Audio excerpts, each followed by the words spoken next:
Olá pessoal, boa tarde, tudo bem? Tem muita gente ganhando dinheiro aí durante essa crise de saúde, né? Aí resta saber como, né? Saiu uma matéria interessante aí no R7 dizendo que bilionários ficam imunes à crise econômica durante essa situação de saúde, né? E aí eles fazem um levantamento dos 73 bilionários da América Latina e do Caribe, mostrando que houve um aumento das fortunas em 17%, o que, traduzindo para valores específicos, seria equivalente a 48,2 bilhões de dólares, né? Apenas nesse período aí da crise de saúde global, que está sendo computado de março a junho deste ano de 2020, tá? E segundo esse levantamento, eles vão mostrar, né, que isso seria o equivalente a terça parte de todos os recursos previstos nas propostas de estímulos econômicos que foram incorporados por todos esses países dessa região, né, América Latina e Caribe.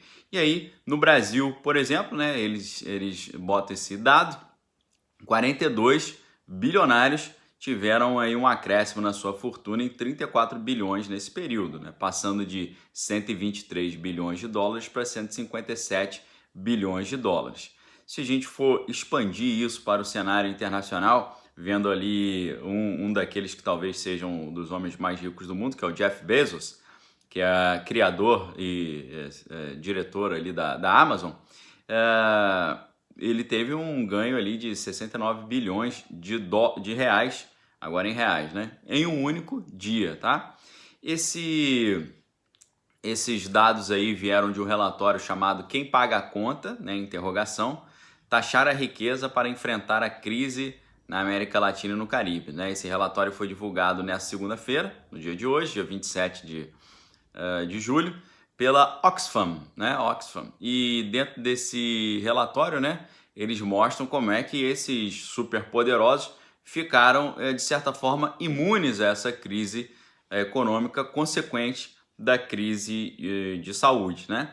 Só que aí, em vez deles mostrarem para as pessoas como você pode aproveitar esse cenário adverso dessa crise e tentar achar um novo nicho de atuação, conseguir proteger as suas economias, aproveitar as oportunidades que estão surgindo, não, eles começam a dizer que é uma coisa quase criminosa, né? Esse pessoal ter tido esse aumento no lucro e por isso eles precisam ser punidos, tendo uma maior taxação dos seus ganhos, né? Eu acho que é um caminho infeliz, né? Porque a gente poderia olhar o que está sendo feito para aumentar as receitas e dar essas dicas para as pessoas que no Brasil, no mundo, mas principalmente no Brasil, estão passando uma situação calamitosa aí de talvez falência das suas empresas, fechamento dos seus negócios, não fechamento dos negócios por má gestão, mas fechamento dos negócios por imposição, por impedimento legal de poder exercer a atividade.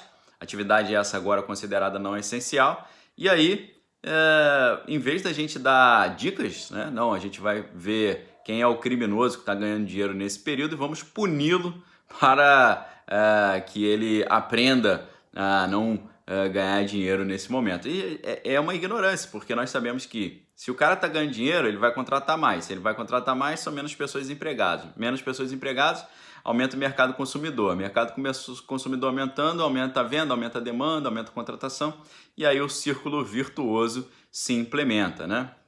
Só que aí a diretora executiva da Oxfam Brasil, ela disse o seguinte, abre aspas, né? Essa crise não é igual para todos. Enquanto a maioria da população se arrisca a ser contaminada para não perder o emprego, para comprar o alimento da sua família no dia seguinte, os bilionários não têm com o que se preocupar. A gente esquece que eles dão muitos empregos também, né? Então, continuando, eles estão em outro mundo dos privilégios, das fortunas, que seguem crescendo em meio a talvez crise econômica, social e de saúde do planeta, a maior crise econômica, social e de saúde do planeta do último século, né? Um discurso bem assim alinhado a um pensamento marxista, né? De que o patrão, o empreendedor é sempre maldoso, está sempre buscando ali a mais-valia, o mais valor, explorando ali o trabalhador, né? É essa mentalidade que vigora ainda no Brasil e faz com que nós ainda sejamos um país que tem tudo para ser uma potência mundial, mas acaba ali patinando dentro das possibilidades que tem, né? E a gente sabe que essa história de ficar taxando grandes fortunas, ela só produz uma consequência prática. O cara que tem uma grande fortuna e estava gerando empregos no Brasil, ele faz o quê? Ele tira essa fortuna daqui e bota em outro lugar onde não tem essa taxação, tá? Então, é só você.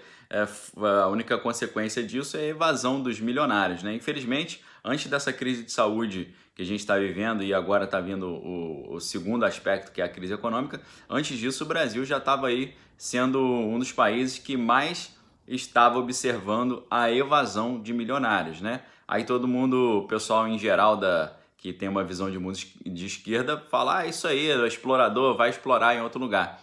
Mas, na verdade, são pessoas que geram riquezas, geram empregos, né, geram oportunidades e geram uma possibilidade ali de melhoria de vida das pessoas, né? A gente tem aquela velha história, né? Ah, mas a desigualdade está aumentando. O problema não é a desigualdade, o problema é a pobreza, né? Você pode ter desigualdade sem ter pobreza. E vem aquele antigo exemplo, né? Vamos supor uma cidade do interior e aí tem um cara que é milionário, muito rico, ele decide sair de uma grande capital como São Paulo e se deslocar para uma vida mais saudável no interior. Aí o que acontece? Esse cara chega no interior e aí as pessoas têm ali um padrão de vida mais simples, né? Dentro de uma cidade pequena. Quando esse cara milionário chega lá, ele cria uma diferença social monumental, né? Porque você tem, sei lá, 1.000 pessoas que têm uma renda ali meio parecida, você tem um cara que tem uma renda muito grande. Então, de uma hora para outra, a desigualdade social daquela cidade, que era praticamente zero, todo mundo tinha um padrão parecido, de repente vira uma desigualdade gigante, porque um cara chegou, né? Então tem uma diferença ali.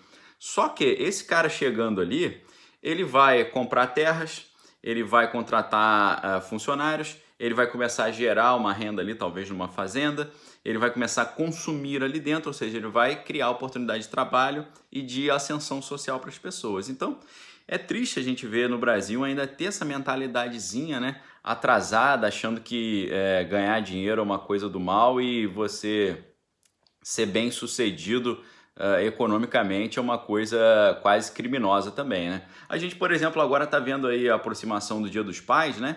E já tem uma expectativa de que as vendas online para o Dia dos Pais cresça 23%, tá? Essa estimativa é da ABECOM, e eles estão afirmando que os brasileiros devem gastar ali mais ou menos R$ 373 com presentes, tá? Isso vai totalizar para esse setor especificamente cerca de 3,15 bilhões de reais. Olha que maravilha, né? Num período de crise desse como a gente está vivendo, ter uma expectativa de consumo como essa. Só que aí, é claro, as empresas que estão promovendo essas vendas vão ganhar muito dinheiro. Aí, o que a gente vai fazer? Vai demonizar a empresa? Eu não. O que eu vou fazer? Eu vou olhar o que essas empresas estão fazendo e vou tentar ver as oportunidades que estão surgindo e tentar ajudar as pessoas, dar essas dicas para as pessoas para que elas possam também se inserirem nesse nicho e tentar vencer aí essa situação calamitosa do desemprego e da falência, tá? Então tem uma grande expectativa desse e-commerce brasileiro, desse aumento muito interessante aí nas vendas para o Dia dos Pais, tá? No início, se a gente for comparar, né, no início do ano, essa expectativa de crescimento era de 18%. Mas aí depois esse valor foi sendo ajustado aí por causa das medidas de isolamento e por aí vai, tá? Agora, tem uma expectativa de que esses 23% pode ser ainda maior, né, esse aumento, porque se a gente tiver num cenário de restrições menores, as vendas podem ainda ser mais encorpadas, né? E aí, é claro que tem várias coisas ali que a gente descobre de oportunidades ali, né? O e-commerce, vê que o povo está um pouco mais empolgado de fazer esse tipo de comércio, né? Se a gente olha por região, né? São Paulo é o estado que dá conta ali de 60% dessas transações de e-commerce no Brasil, né? Então, pensando geograficamente, é um lugar muito interessante. E aí a gente vê várias coisas, os comentários, né, de especialistas, né? O Luiz Piovesana, né, que é o CMO, que é o Chief Marketing Officer da Nuvem Shop. Ele deu uma entrevista uma matéria da R7 também, diz o seguinte, abre aspas, a gente consegue entender não só pela data que puxa o consumo, mas cada vez mais as pessoas estão se acostumando a comprar presentes por e-commerce, né? E ele disse também, os novos hábitos forçados pelo distanciamento físico precisam transformar o digital, tá? E aí ele vai explicar, né, que essa situação aí adversa que a gente está vivendo fez com que as empresas começassem a olhar para o e-commerce com novos olhos, né? Empresas que ainda não haviam se inserido nesse universo estão se inserindo e muitas delas estão se dando bem, tá? E os presentes mais buscados, né, no Dia dos Pais, se a gente for fazer um levantamento, né, em geral são roupas e eletrônicos. Então, para quem está pensando em tentar capitalizar em cima desse Dia dos Pais, roupas e eletrônicos, tá? E um outro setor que tem crescido também, por incrível que pareça, né, a gente acha que as pessoas estão focando só no essencial, mas um setor que tem crescido também são itens de conforto e decoração para casa, porque as pessoas estão ficando muito tempo em casa e muitas delas estão não só decorando um pouco mais a casa, mas estão fazendo reformas também.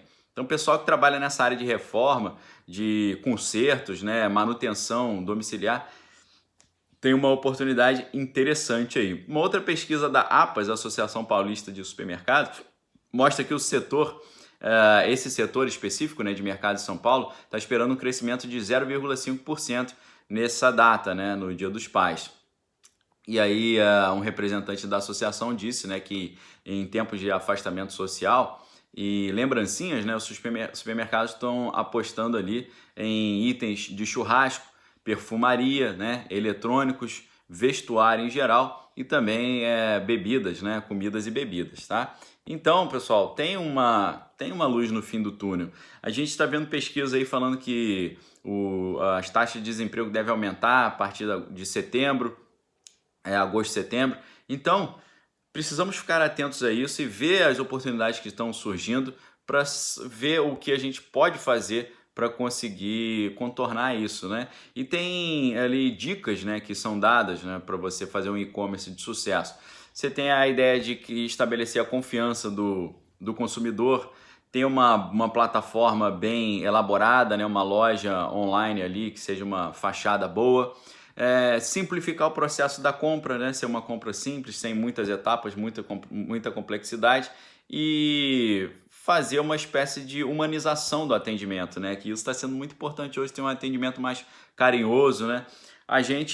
Eu tenho visto isso, né? Você vê pessoa, por exemplo, vai ter um aniversário, aí quer encomendar docinhos e salgados, aí vê 3 empresas diferentes. Em geral, a pessoa acaba escolhendo a empresa que deu o melhor atendimento, né? Que teve um canal de comunicação melhor, né?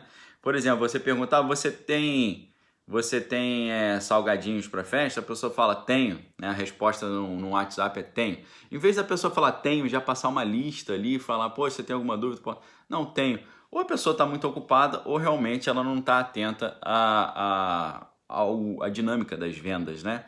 Então, pessoal, tem oportunidades aí, tem gente ganhando dinheiro, só que eu, em vez de ficar demonizando quem está ganhando dinheiro, eu vou tentar ver o que eles estão fazendo que tem dado certo e vou tentar sempre passar aqui para vocês esse tipo de dica, tá bom? Então é isso, pessoal. Forte abraço, desejo tudo de bom para vocês, que Deus proteja vocês aí nessa semana que se inicia, que Deus nos livre da falência, nos livre do desemprego e que você possa usar a sua criatividade, a sua força, o seu vigor para dar a volta por cima aí e ficar protegido diante dessa situação adversa que a gente está vivendo, tá bom? Então é isso, pessoal, um abraço, fiquem com Deus. Se você quiser se inscrever no canal, não seja inscrito ainda, fica o convite para se tornar membro também, ter acesso a conteúdos exclusivos assim. Clica aqui embaixo, primeiro link na descrição, que é o Seja Membro, vai ter acesso aos vídeos do Direto do Bunker, que é uma espécie de curso aqui que a gente tem aula todos os dias, eu libero uns videozinhos com reflexões bem legais, e também lembrar que até quarta-feira a gente está com uma promoção muito legal na livraria Daniel Lopes, são 7 livros assim que abrem entendimento para você compreender o que está acontecendo no Brasil e no mundo. São 7 títulos que eu separei, entre eles a Introdução à Nova Ordem Mundial, O Brasil à Nova Ordem Mundial, Desinformação, O Comunista Exposto, Manual Politicamente Incorreto do Comunismo, entre outros, tá? E é isso. Um abraço, pessoal. Valeu!